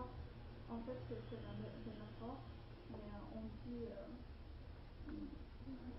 Si j'apprends comme ça, je vais penser que c'est la métaphore. Oui, mais d'accord. Donc, prenons cet exemple, le débat, c'est une guerre. Hein. Ça, c'est une métaphore conceptuelle de la discussion. C'est ce que Laïkov appelle la discussion, c'est la guerre. Hein. Bon. C'est une métaphore conceptuelle de la discussion. On dit la discussion, c'est la guerre. Ma question que je pose, c'est est-ce que vous pouvez me donner des exemples de métaphores conceptuelles de la compréhension? Pour dire, la compréhension, c'est quoi? C'est ce que je suis et les autres comprennent. Oui, mais ça, c'est pas une métaphore conceptuelle. Bon, par exemple,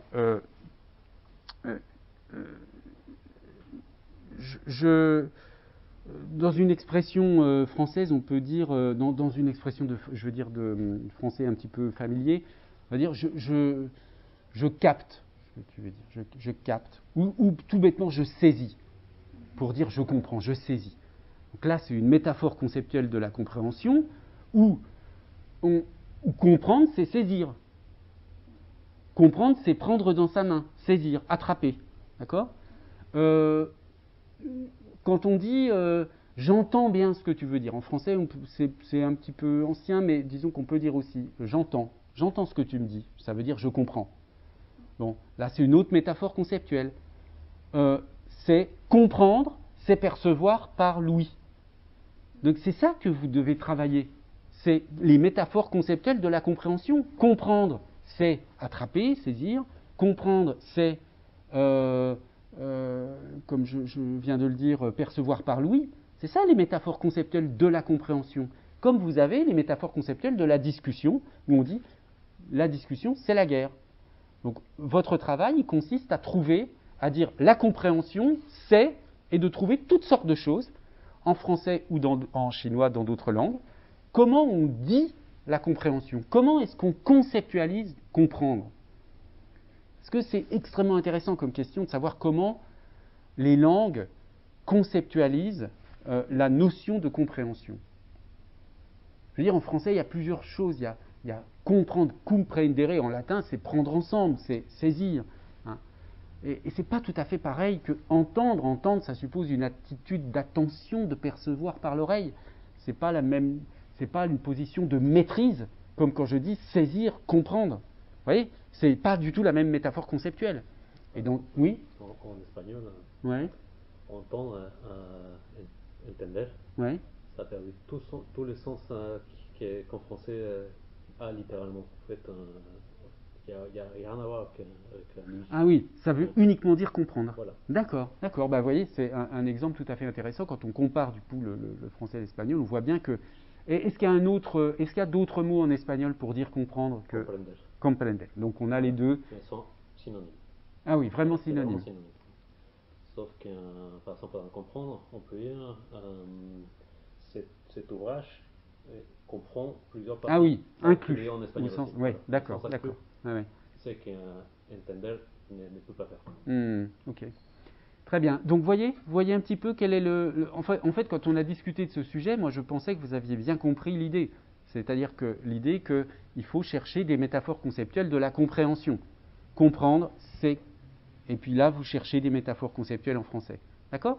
Parce que si vous faites seulement répéter Laïkov en disant il y a plusieurs sortes de métaphores conceptuelles, c'est pas intéressant. Il faut que vous ayez quand même quelque chose de nouveau hein, dans votre mémoire. D'accord? Est-ce que c'est plus clair?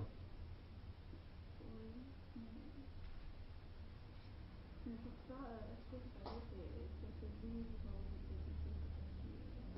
c'est dit En fait, si vous voulez, il suffit pour faire ça, peut-être qu'il y a de la bibliographie à partir donc de la notion de métaphore conceptuelle, mais c'est pas sûr que vous tombiez sur les métaphores conceptuelles de la compréhension. Mais normalement, à partir du texte de Laïkov et Johnson, donc qui explique bien la notion de métaphore conceptuelle, vous pouvez trouver des métaphores conceptuelles de la compréhension. Vous regardez comment comprendre est défini dans des dictionnaires, par exemple, et vous regardez dans des textes, voilà, et vous essayez de trouver des métaphores conceptuelles, et c'est comme ça que votre travail peut avancer. D'accord hein, donc, pour l'instant, il faudra de toute façon dans votre mémoire qu'il y ait une partie qui définit la notion Donc à partir de Lakoff et Johnson. Hein. Ça, donc le travail préparatoire théorique que vous faites pour l'instant, bon, c'est intéressant, ça sera, mettons, à un tiers ou un quart de votre mémoire de définir la notion à partir de Lakoff et Johnson. Ensuite, il faudra essayer de l'appliquer à la notion de compréhension en français ou dans d'autres langues pour comparer les métaphores conceptuelles. Hein. C'est ça qui est intéressant, c'est de comparer les métaphores conceptuelles. Et surtout entre le français et le chinois, parce que je suppose qu'il y a de grandes différences. Hein. Bon, mais on en reparlera quand vous aurez déjà bien maîtrisé la notion autour de Lakoff et Johnson. Alors, vous pouvez bien sûr, quand vous avez terminé une partie, à condition qu'elle soit quand même rédigée, hein, je n'ai pas le temps, si vous voulez, de relire des choses au brouillon. Donc mais les parties théoriques, par exemple, on peut les faire un petit peu assez tôt dans la chronologie du travail. Et vous pouvez très bien me dire, voilà, j'ai fini un certain nombre de pages de la partie théorique, est-ce que je peux vous les envoyer ? Enfin, je vous les envoie, voilà, et moi je vous les relis, je corrige. Alors, une chose importante, oui, j'oubliais de vous le dire, mais je le dis pour tous, en tout cas pour moi, je veux absolument recevoir très vite quelques pages, les premières pages, vous essayez de rédiger, je sais pas, une partie théorique, une partie n'importe laquelle, 5 pages, pas plus, pour que je vois si votre style pour les citations, est-ce que vous maîtrisez bien l'écrit académique. Si vous avez des défauts, je préfère les corriger tout de suite, vous dire non, là on ne fait pas comme ça, on fait comme ça. Hein, et puis voilà, je préfère vous corriger avoir très vite quelques pages. Ça m'est arrivé que des étudiants ou des étudiantes me donnent rien, et en juin, je reçois 80 pages. Bon, mais c'est trop tard. Je veux dire, même si c'est mauvais, ben, on n'a plus le temps de corriger, donc tant pis. Donc voilà, il vaut mieux m'envoyer des choses un petit peu en avance. Je regarde, je vous dis si ça va ou si ça ne va pas, et puis si ça va, ben, on continue. D'accord ? Est-ce que vous avez d'autres questions, ou plus tard peut-être, hein, quand on aura un petit peu avancé ? Très bien. Alors ensuite, on a qui ? Dans l'ordre de... Oui, c'est... C'est moi. Ouais, d'accord. Alors, vous êtes plus haut? Oui. Ah, c'est la deuxième. C'est la... Oui, oui. VI. Là ? Comparaison de l'idéophone et de l'onomatopée en chinois. Monsieur, en fait, je vous dis que c'est dans la langue française et la langue chinoise. C'est dans deux langues. Ah oui, en français et en chinois. Oh, oui, c'est ça. Ah oui, comparaison. Oui, oui, bien sûr. C'est une erreur de ma part, sans doute. Comparaison de l'idéophone et de l'onomatopée en français et en chinois. D'accord. Alors, maintenant, le problème, c'est que est-ce que je dois choisir, comme village, choisir encore plus pour faire la comparaison, ou bien je prends directement les mots, par exemple comme le voix des oiseaux, comme le voix de vent et le voix de l'eau, qu'est-ce que les mots apparaissent dans les deux langues. Parce que j'ai vu, c'est un terme de notion, c'est-à-dire le idiome, Jean-Marie, et il a fait la comparaison de français et coréen, et il a le terme comme la bande animée coréenne, peut-être rester animée en français. Ça, c'est, pour moi, je trouve ça, ce qu'il a fait, c'est très très précis, parce qu'il a choisi l'animé. Il a choisi La bande dessinée. Oui, d'accord. C'est-à-dire qu'il a travaillé sur la bande dessinée. Donc je révise, est-ce que je prends directement les mots comme le voix des oiseaux, le voix de vent, ça c'est très faible. Oui. Alors évidemment, le sujet formulé comme ça, il est trop général, hein, c'est trop vaste. Vous ne pouvez pas faire une comparaison générale, il faudra se limiter. Déjà, l'idéophone et l'onomatopée, ce sont deux choses un peu différentes. Et puis là aussi, ça pose des problèmes de définition. Hein. L'idéophone en chinois, c'est une notion qui existe, hein, qui est en linguistique du chinois, qui est quand même utilisée, moins en français. Alors peut-être que ce serait plus facile de travailler sur les onomatopées, uniquement sur les onomatopées. Hein. Déjà, il y a plusieurs sortes d'onomatopées, ça c'est pas souvent bien vu, mais il y a plusieurs sortes, je vous en reparlerai. Mais moi, ce que je vous conseillerais, c'est peut-être le plus facile, ce serait de travailler sur des comparaisons, sur des traductions, sur des textes qui existent en français et en chinois. C'est-à-dire de la choisir encore plus et comparer les traductions. Oui, je pense que ce qui pourrait être intéressant. Alors, est-ce que pour vous, les idéophones en chinois, c'est quelque chose que vous savez ce que c'est? Oui, en fait, il y a des mots idéophones qui existent en chinois, mais comme vous dites, c'est vraiment différent de onomatopée. Oui, voilà. C'est deux choses. Alors, dans ce cas-là, moi, ce que je vous conseillerais volontiers, c'est de choisir. Alors, évidemment, il faut. Pourquoi il a pris la bande dessinée? Parce qu'il y a beaucoup plus d'onomatopées, d'exclamations, d'idéophones dans la bande dessinée. Hein. Donc, pourquoi pas? Mais on peut prendre des romans, un roman bien choisi, où il y a beaucoup de styles directs, où il y a beaucoup d'échanges. Enfin, ça, c'est à vous de choisir. Il a fallu de traduction, ça paraît. Parfois, il y a parfois beaucoup d'éditions. La première édition, deuxième édition, traduit par les traducteurs différents.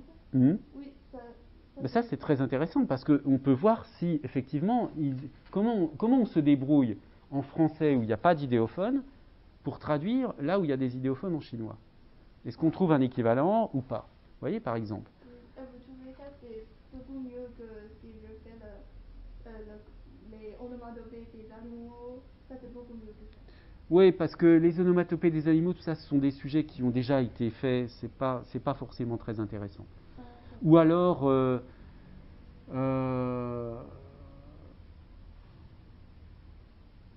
oui, si, à la limite, si vous le faites d'une manière très très...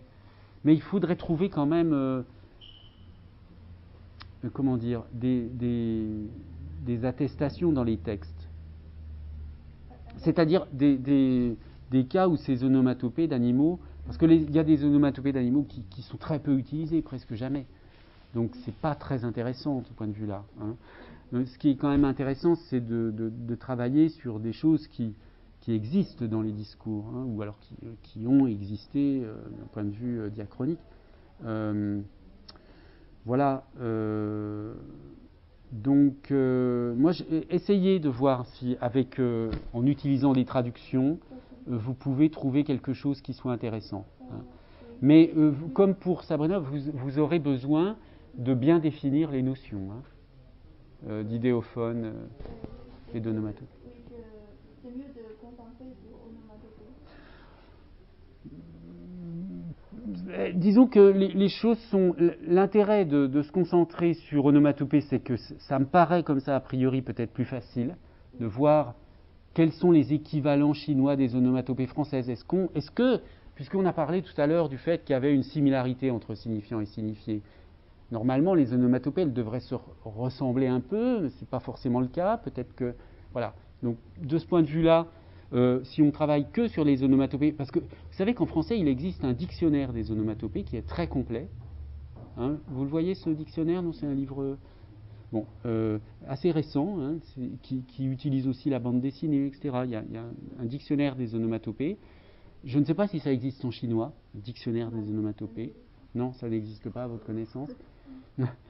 Donc, comment vous faites pour récupérer, si vous voulez récupérer des listes d'onomatopées en chinois? Parce qu'à ce moment-là, on peut aussi travailler, prendre comme corpus le dictionnaire. Un dictionnaire. Et donc voir si, à la limite, vous prenez les mots parce que vous prenez le dictionnaire français des onomatopées, et puis vous essayez de voir s'il y a des équivalents chinois pour les onomatopées. Et puis inversement, essayer de trouver une source où il y a beaucoup d'onomatopées pour voir s'il y a des équivalents français ou pas. D'accord ? C'est encore une autre possibilité. Donc là, je pense qu'il faut vous donner un petit peu le temps de réfléchir, de regarder, allez trouver en bibliothèque ce livre, si vous le trouvez, de Dictionnaire des onomatopées. Si vous ne trouvez pas la référence, vous me demandez, je vous la donnerai. Hein, mais en principe, vous devriez la trouver facilement. Et puis à ce moment-là, la semaine prochaine, on décidera dans quelle direction aller. Hein, d'accord ? Oui, si je veux choisir un roman, c'est un roman de quel siècle? Peu importe. Ce qu'il faut, c'est vous choisissez d'une manière astucieuse pour qu'il y ait beaucoup d'idéophones et beaucoup d'onomatopées. C'est tout. C'est ça le but. il faut trouver une idée en se disant, voilà, je choisis ce roman parce que je sais qu'il va y avoir beaucoup de... Hein, d'accord? C'est ça l'idée. Voilà. Alors, il reste vous deux. Alors, il reste, c'est presque terminé. Écoutez, si vous voulez partir, les autres étudiants, je vous libère hein, si vous souhaitez, si vous avez autre chose à faire. Sinon, vous pouvez rester le temps qu'on termine. Alors, donc vous êtes... Alors...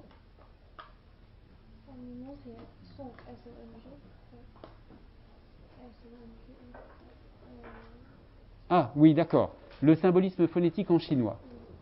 D'accord. Je crois que j'ai le même problème, c'est que le sujet maintenant c'est quand même assez vague. Alors, attendez, le problème là, c'est que comme tout le monde s'en va en même temps, j'entends plus rien.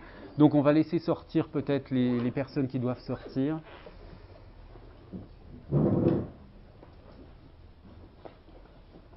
Au revoir.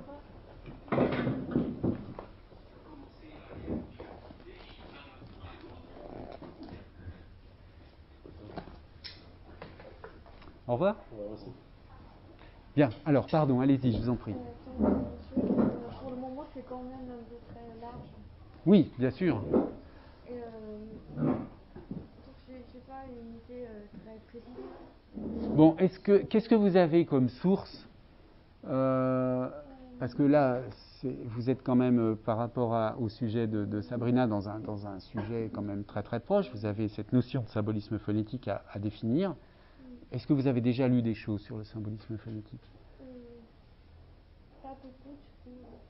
Mais vous avez lu quoi, pour l'instant, sur le symbolisme phonétique?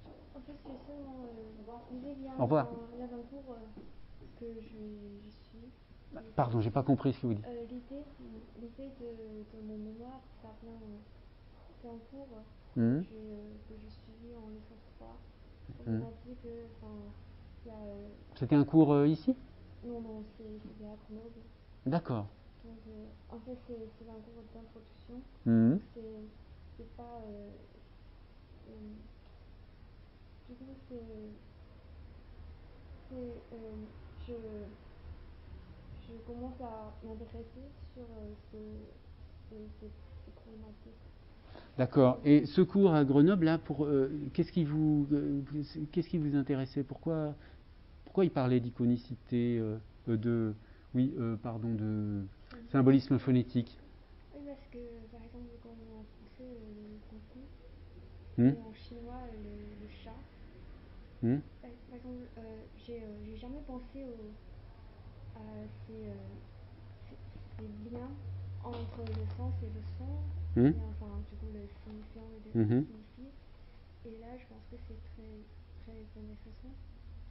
Bah, d'accord, ok. Donc pour l'instant, il faudra quand même aller assez vite pour... Vous êtes en Master 1, vous? Oui, d'accord. Donc la différence, Sabrina, elle est en Master 2, donc elle a déjà appris un certain nombre de choses, donc c'est normal que vous soyez plus débutante. Donc vous lisez facilement l'anglais, ça va? Oui. Bon, donc vous essayez de vous documenter sur Sound Symbolism, hein, et vous lisez Hinton Ohala, je vous l'avais donné en version électronique. Vous pouvez le transmettre, parce que comme ça, parce que je l'avais... Enfin moi, je le fais discrètement, parce que normalement, je n'ai pas le droit, mais entre vous, il n'y a pas de problème. Hein. Et dans la liste que vous m'avez donnée, il y a... Je vous avais donné une liste? Enfin, dans le Google... Scholar. Ah oui, je vous avais envoyé un lien Google Scholar. Le premier, je vis qu'il y a 4 catégories, 10 degrés de symbolisme phonétique en chinois. D'accord. Ce qui est vraiment comme onomatopée, ou bien les troisième, quatrième catégorie, c'est plutôt un peu arbitraire. C'est lié à la langue elle-même. Mais ça vient de Hinton Ohala, ce que vous dites Oui, je crois. Oui, d'accord. Oui, c'est ça, il y a 4 catégories. Je crois que, peut-être en français, il y a la catégorisation du symbolisme phonétique, c'est un peu différent. Alors écoutez, moi ce que je pense, il faut que vous... d'abord que vous lisiez un petit peu pour avoir une idée un petit peu claire de la notion symbolisme phonétique. Qu'est-ce que ça veut dire? Des exemples, trouver des exemples. Et ensuite, je pense que là aussi, le mieux, c'est de faire une comparaison sur le français et le chinois, pas seulement le chinois, parce que voilà, et que vous essayez de trouver des exemples de symbolisme phonétique en chinois, et voir comment ça traduit en français. Est-ce que ça marche, hein? Oui, sauf que elle, c'est plus sur idéophone et onomatopée. Vous, c'est symbolisme phonétique, c'est pas forcément exactement la même chose, hein. Mais je pense que la comparaison peut être intéressante. Parce que, si vous voulez, c'est là où on voit si les langues ont des solutions ou pas de solutions, hein. Alors comme ça, je me concentre sur un livre ou bien un corpus. Oui, il faut trouver un corpus où il y a des bons exemples. Et surtout, il faut que vous puissiez m'expliquer à moi, parce que moi je ne lis pas le chinois, je ne connais pas le chinois, donc il faut que je puisse réussir à comprendre pourquoi en quoi la notion, l'exemple que vous donnez relève du symbolisme phonétique. Pourquoi c'est du symbolisme phonétique, faudra me l'expliquer sur chaque exemple. Donc il faut des bons exemples. Et du coup, il faut trouver un livre ou des livres, une façon de faire sortir des exemples, hein, c'est ça l'idée. D'accord ? C'est-à-dire, on prend un roman comme la base, et dans ce roman, il y a beaucoup d'exemples. Voilà. Le problème, c'est que c'est pas toujours facile de trouver beaucoup d'exemples dans un roman comme ça. Et il faut réfléchir un petit peu, tester, se dire ah tiens, dans ce type de livre on en trouve plus que dans tel autre type de livre, donc je vais plutôt approfondir ma recherche dans ce type-là, etc., etc. En fait, moi j'ai une idée plutôt sur des livres pour des enfants. Oui, ah bah oui, ça c'est une bonne idée. Il y a beaucoup, souvent il y a plus. Ouais. C'est vrai, c'est une très bonne idée. Alors, sauf que là, sur les livres pour enfants, vous aurez du mal à trouver des traductions, mais à ce moment-là, si vous prenez des livres pour enfants chinois, vous les traduisez vous-même, vous essayez de traduire vous-même et de voir en français comment on pourrait trouver l'équivalent, hein. Donc, c'est une bonne idée, ouais, de partir des livres d'enfants. Tu peux aussi utiliser des livres pour les enfants ? Oui. Éventuellement, oui, c'est une idée. Hein, parce que c'est vrai que intuitivement, les auteurs de livres pour enfants utilisent ce genre de procédé, hein. Voilà, donc ça peut être une solution. Ok, alors vous êtes donc le nom de famille c'est H-E, c'est plus en haut. Oui, d'accord. Ah oui, d'accord. La linguistique cognitive et l'acquisition du français langue étrangère. Alors là, on est dans autre chose. Alors, vous en êtes où, vous, de votre réflexion ? D'abord, en fait, ce titre n'est pas très exact. D'accord.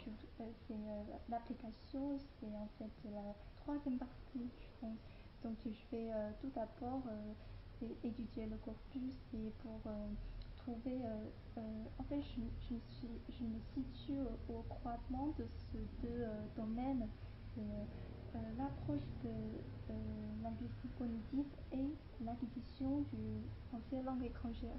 D'accord. Donc, dans la première partie, je ferai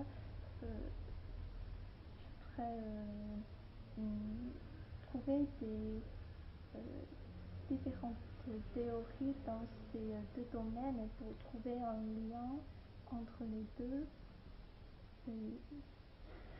Alors écoutez, là, ce sera très difficile de faire comme ça, parce que c'est trop général, beaucoup trop général, c'est trop compliqué, vous aurez beaucoup de difficultés. Moi je pense qu'il faut là trouver un exemple, hein, prendre un exemple d'acquisition de quelque chose. Alors évidemment, ce qui vous intéresse, c'est, je suppose, plutôt les Chinois qui apprennent le français. Hein. Donc, si on veut ça, il faudrait prendre un exemple qui est bien décrit par la linguistique cognitive, un problème linguistique quelconque. Je ne sais pas moi, par exemple, pour vous donner, je prends ça au hasard, hein, mais c'est pour vous donner un exemple. Il y a des articles en linguistique cognitive très célèbres sur la préposition en anglais over. il y a des articles de Lakoff sur la polysémie de ce mot, over, puisque on peut l'utiliser pour au-dessus, pour des choses concrètes, pour des choses abstraites, etc. Donc, il y a une polysémie, vous pouvez le lire, oui, cet article, hein, c'est un article de Lakoff sur over. Et puis, il y a d'ailleurs des articles sur l'article de Lakoff, parce qu'il est tellement connu. Et c'est tout un problème de décrire, d'un point de vue de la linguistique cognitive, la polysémie de ce mot, grammatical, hein, qui est quand même une préposition, donc un mot plutôt grammatical. La polysémie de ce mot. Donc, ce que vous pouvez voir, c'est est-ce que vous pouvez essayer de voir comment se décrirait d'un point de vue analogue la préposition équivalente en chinois, pour voir si les personnes qui apprennent le français, alors bon, là il faudrait pas, prenons par exemple, prenons l'équivalent, mettons sur en français, sur. Je dis le livre est sur la table. Mais on peut dire aussi en français, j'habite sur Paris. Hein, je lis un livre sur la guerre. D'accord ? Je suis sur mon lit. Il y a des emplois de sur qui sont très variés. Est-ce qu'il y a les équivalents en chinois ou pas ? Est-ce que la linguistique cognitive nous permet de comparer, disons, de mieux comprendre les difficultés d'apprentissage des apprenants. Donc, je vous donne ces exemples, pas pour que vous travailliez sur, hein, mais pour que vous réfléchissiez à un exemple assez bien décrit en français de linguistique cognitive, un exemple de linguistique cognitive, vous voyez, que vous pourrez examiner du point de vue de son apprentissage par des Chinois. Hein. Donc, pour faire ça, je vous conseille d'aller sur le site de l'Aflico. Alors, je vais essayer de me connecter à nouveau parce que je n'ai pas réussi tout à l'heure. Peut-être que là, je vais y arriver. Alors, c'est l'Association française de linguistique cognitive. Alors, c'est utile pour le français, bien sûr. Hein. C'est pas mon iPhone, ça. Pourquoi j'arrive pas à me connecter là ? Et je crois que la revue, c'est peut-être Intellectica, je me souviens plus. Ah, ça y est. Voilà. Donc, si on va sur le site de l'Aflico,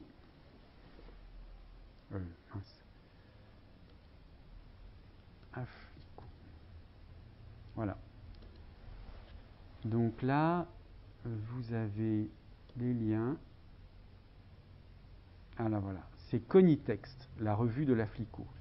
Donc vous allez sur le site de la revue, Conitext, et là, vous avez, voyez, tous les volumes. Hein. Alors, je ne sais plus s'ils sont en accès libre ou pas. Oui, ils sont en accès libre. Mais sinon, il y a aussi Intellectica, qui est plus sciences cognitives. En général, vous voyez, c'est plutôt les sciences de la cognition, donc tout ne parle pas du langage uniquement, mais il doit y avoir des numéros sur le langage. Là, c'est en français. Vous voyez, l'émergence de la cognition humaine. Bon, vous avez toutes sortes de thèmes, hein, il y a beaucoup de numéros. Et donc, en cherchant, vous aurez... il y a des choses sur le langage hein, dans cette revue. Mais c'est une revue plus générale de sciences cognitives, hein, qui est en français. Donc là, vous aurez peut-être des exemples sur le français. D'accord ? Est-ce que vous avez d'autres questions ? Parce que là, du coup, oui. Oui, je ne sais pas comment je peux trouver les théories pour supporter les recherches. Je l'ai expliqué pour la bibliographie tout à l'heure. Vous allez sur Google Scholar et vous cherchez Je cherche des articles récents. Ok. Et regarde les théories de quelle linguistique qui peuvent me supporter et je vais prendre, c'est comme ça. Vous regardez dans les articles récents quelles sont les différentes théories sur le phénomène. Ok. Hein ? Voilà. Et puis vous allez voir, ça va s'éclaircir.